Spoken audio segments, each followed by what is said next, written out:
warahmatullahi wabarakatuh.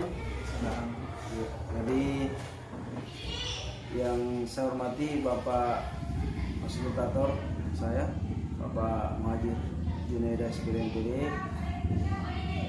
Saya hormati Bapak Pengajar Praktik saya, Bapak Nukiadi SP. Dan yang saya hormati rekan sejawat saya, Pak Eldi Ramli Setia SPDMPD. Baik, pada kesempatan kali ini saya akan melaksanakan supervisi akademik terhadap rekan sejawat saya, nama Eldi Ramli Setia SPDMPD. Beliau rekan sejawat saya pada UPT SMK Negeri 5 Bulukumba. Beliau mengampu mata pelajaran PJOK, Pendidikan Jasmani, Olahraga dan Kesehatan. Sebagaimana kita ketahui bahwa pada supervisi akademik itu terdiri atas 3 tahapan.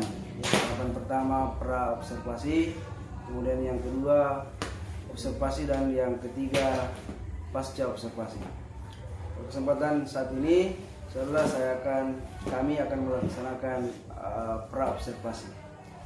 Baik, kami langsung saja barangkali untuk menghabiskan waktu memulai kegiatan kami hari ini. Baik Pak Eldi, sebelumnya saya berterima kasih kepada bersedia untuk saya mendapatkan informasi Pak terkait persiapan Bapak dalam proses pembelajaran kelas.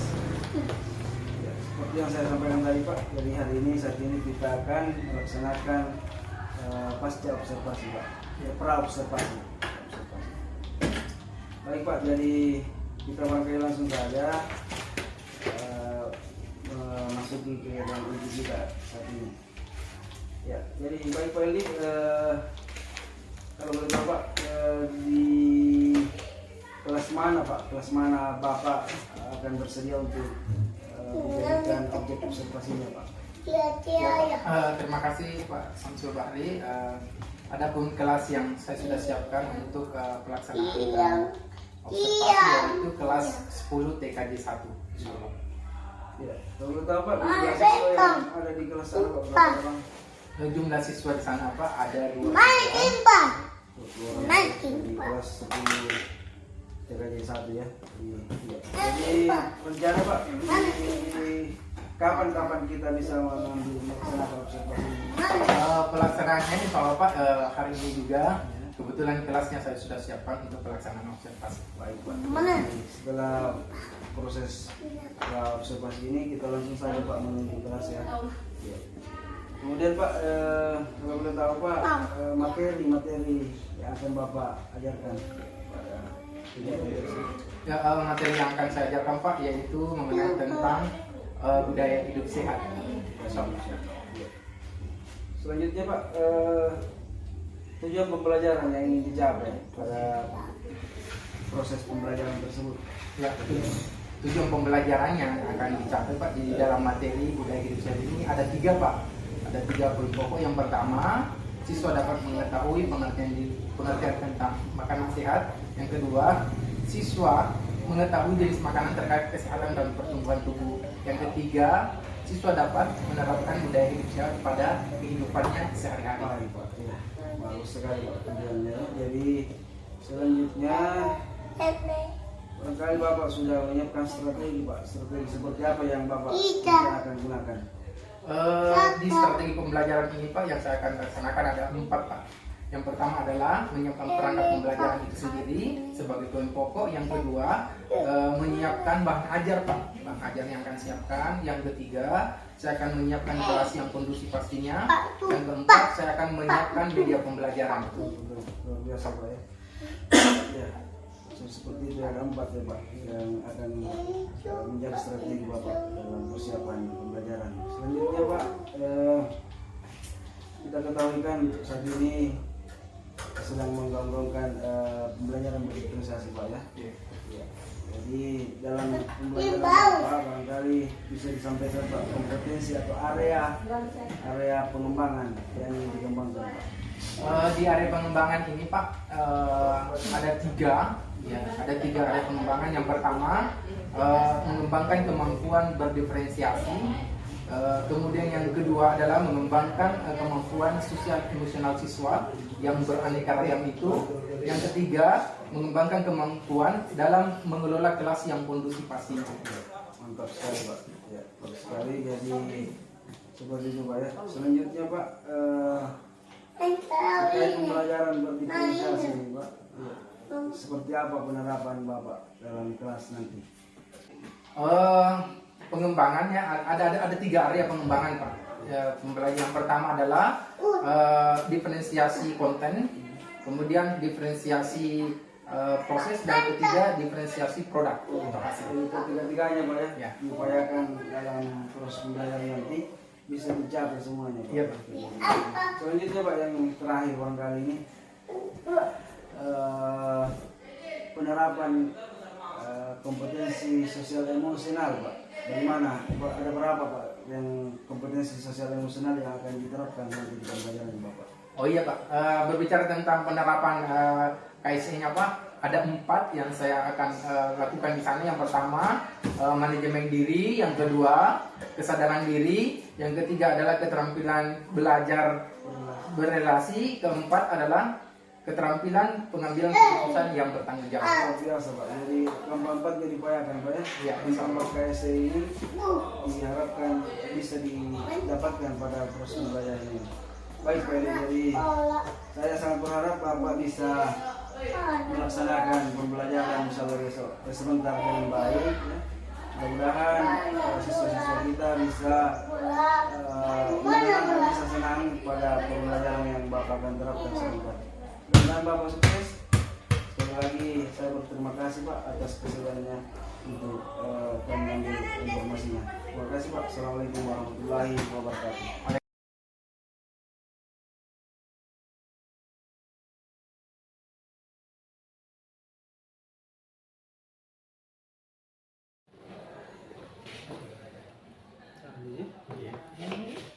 Dalam itu kalau sejarah kita kan berbahasa suara.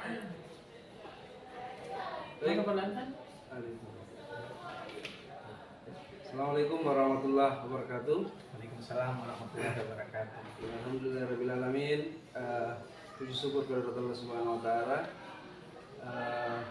Hari ini kembali melaksanakan supervisi akademik pada tahapan pasca observasi. Salam dan taslim semoga tetap tercurah kepada baginda Rasulullah SAW sebagai rahmatan lil alamin. Yang saya hormati, saya muliakan Bapak pengajar praktik saya, Bapak Muhajir Junaida, SPD MPD. Yang saya hormati Bapak pengajar praktik saya, Pak Nuriyadi SPD. Dan yang saya hormati pula rekan sejawat saya yang telah bersedia untuk saya jadikan objek pada kegiatan supervisi akademik ini, Pak LD Pramudia Setia, SPD MPD. Baik, barangkali untuk lebih mengefisienkan waktu, kita langsung saja Pak untuk mulai percakapan tentang kegiatan pasca observasi ini pada supervisi akademik. Assalamualaikum Pak Eli. Waalaikumsalam warahmatullahi wabarakatuh. Jadi bagaimana kabar ini Pak? Alhamdulillah luar biasa hari ini.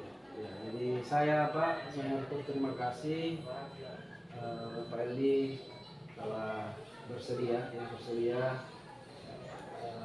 untuk dijadikan objek Pak pada kegiatan supervisi akademik. Jadi kita telah melalui 2 tahapan Pak. Tahapan kemarin tahapan pra observasi dan observasi di kelas yang kemarin Pak, yang telah kita laksanakan. Insyaallah hari ini kita kembali untuk melaksanakan pasca observasi. Ya, seperti saya. Baik Pak, ini barangkali kita langsung saja bercakap-cakap ini Pak tentang seperti apa kegiatan pembelajaran yang Pak Eli telah laksanakan di kelas Pak ya. Ya. Saya memiliki beberapa pertanyaan ini Pak tentang proses pembelajaran yang Pak Eli telah laksanakan. Ya. Yang pertama Pak terkait tujuan pembelajaran kemarin itu Pak, apakah saya mau mendapatkan gambaran apakah menurut Pak Eli apakah tujuan pembelajarannya sudah tercapai Pak? Ya. Baik Pak Samsud, saya mulai dulu. Apa yang sebagai pertanyaan pertama saya akan menjawab. Tujuan pembelajaran yang saya sampaikan kepada siswa di proses pembelajaran itu alhamdulillah terpenuhi dan tersampaikan dengan baik. Bisa dilihat dari hasil dari LKPD yang saya bagikan. Ya, ada LKPD yang saya bagikan kepada Pak. Alhamdulillah Pak. Ya, jadi saya juga menyaksikan Pak bahwa tujuan pembelajaran yang Pak Eli sampaikan itu bisa dilaksanakan dengan baik. Ya. Kemudian Pak, selanjutnya ini Pak ya, jadi seandainya kita menilai diri sendiri Pak ya, Pak Eli, dalam pembelajaran kemarin pembelajaran dari prosesi yang Pak Eli sudah terapkan. Ya. Jika saya memberikan tentang nilai Pak skala 1 sampai 10, ya, kira-kira menurut Pak Eli dari proses pembelajaran yang telah dijalankan kemarin, Pak Eli berada di posisi mana Pak? 1 sampai 10. Baik, kalau melihat apa yang ditanyakan bersama, melihat saya berada di posisi mana dengan rentang 1 sampai 10, saya masih ada di 8 Pak, posisi 8. Harusnya sih ke depan bisa jadi 10. Ya, jadi Pak Eli merasa masih di posisi 8 Pak ya. Iya, betul. Iya, jadi barangkali Pak ada yang melatar belakangi sehingga Pak Eli menyampaikan tadi masih berada di posisi 8 tadi Pak. Ya. Iya. Seperti apa yang melatar belakangi itu Pak? Yang melatar belakang itu Pak, kenapa saya mengatakan saya masih di posisi 8 karena waktu saya melakukan menerapkan instrumen diagnostik Pak, ada 3 siswa Pak yang tidak sempat hadir. Makanya saya tidak memiliki data keseluruhan siswa tersebut, sehingga di dalam proses pembelajaran itu saya tidak bisa menempatkan ketiga siswa ini di mana, apakah dia ada di diferensiasi konten atau di diferensiasi proses. Ya, jadi penyebabnya karena di diagnostik awal Pak ya, di tes awal itu ada siswa Bapak 2 orang yang tidak hadir mengikuti tes karena Bapak kewalahannya mengalami kesulitan untuk di mana anak ini akan ditempatkan Pak. Ya, betul. Di level mana Ada siswa. baik Pak, mudah-mudahan ke depan bisa Pak ya, lebih bagus. Amin. Kemudian Pak Eli, menurut Pak Eli, apa yang dari proses Pak ya, proses yang telah dilaksanakan, apa yang telah baik dan yang tetap harus dikembangkan Pak? Ya Pak, yang sudah baik bagi saya, yang saya telah lakukan, yaitu di proses pembelajaran itu Pak, saya sudah membuat RPP pastinya. Di tahap ini saya sudah membuat RPP. Kemudian tujuan pembelajarannya juga saya tersampaikan dengan baik pada saat proses. Kemudian saya juga membuat media Pak, untuk pembelajaran, membentuk video, dan pastinya saya memberikan RPP. Dan ini yang saya rasa sudah baik di dalam proses pembelajaran tersebut. Ya, jadi sangat luas sekali Pak Eli ya. Yang harus tetap dipertahankan, dikembangkan Pak. Ya, jadi jika Pak Eli tidak keberatan ini Pak, saya ingin memberikan sedikit masukan Pak Eli ya. Jadi memberikan masukan terkait bagaimana kita bisa lebih baik Pak, dalam proses pembelajaran ke depan. Ya, jadi pada prinsipnya Pak, saya melihat di proses PPM yang Pak Eli dilaksanakan, itu tujuan pembelajarannya telah berhasil Pak, berhasil disampaikan, dicapai. Kemudian terkait area pembelajaran berdiferensiasi Pak, saya juga melihat semua sudah tergambar. Saya lihat diferensiasi kontennya Pak ada. Pak Edi sudah membuat menyiapkan media Pak ya, media. Kemudian diproses juga Pak, saya lihat ada pemetaan siswa berdasarkan gaya belajarnya. Itu yang perlu dipertahankan Pak. Kemudian produk juga saya lihat ada Pak. Yang hanya saran lagi Pak, saran ke depan barangkali video-video pembelajarannya Pak bisa lebih kreatif, lebih inovasi ya. Kalau perlu Pak, saya menyarankan boleh barangkali itu Pak, Pak Eldi membuat video sendiri. Jadi siswa kita yang divideokan ya, mempraktekkan materinya. Barangkali ini akan lebih ada semangat tersendiri ya, semangat tersendiri kepada siswa kita ketika melihat rekannya yang ditampilkan, yang ditampilkan di medianya Pak. Saya berharap bisa kita laksanakan itu ya. Kemudian Pak, pertanyaan selanjutnya nih Pak. Ya, kan kita telah melaksanakan proses ini. Rencana tindak lanjut Pak, Pak Eldi yang akan dilakukan setelah kegiatan kita ini. Ya, kalau berbicara Pak Samsul mengenai tindak lanjut, insya Allah pastinya Pak, saya akan melaksanakan sesegera mungkin. Insya Allah Pak, sesegera mungkin. Insya Allah hari Senin Pak. Insya Allah tanggal 5 ini Pak. Insya Allah saya terapkan apa yang saran yang disampaikan oleh Pak Samsul. Seperti apa itu Pak? Rencananya? Seperti tindak lanjutnya. Ya, tindak lanjutnya Pak, seperti yang disarankan tadi, bagaimana siswa tersebut di kelas, saya akan 100% melakukan diagnosis itu Pak, diagnosis tersebut. Jadi saya nanti tidak kewalahan lagi. Luar biasa Pak ya. Jadi insyaallah Pak Eldi sudah ada rencana tindak lanjut hari Senin depan tanggal 5 Pak ya, 5 Mei itu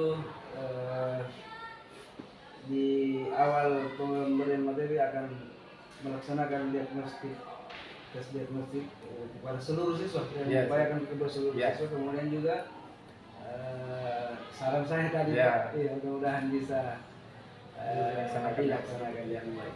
Barangkali itu saja Pak, yang mudah-mudahan Pak Eldi tetap sehat, tetap semangat, memberikan pembelajaran kepada siswa kita ya. Bisa kita sama-sama mengembangkan sekolah kita ya, tentunya khususnya sekolah kita dan ini pendidikan Indonesia. Terima kasih banyak Pak atas kesempatannya. Assalamualaikum warahmatullahi wabarakatuh. Waalaikumsalam warahmatullahi wabarakatuh.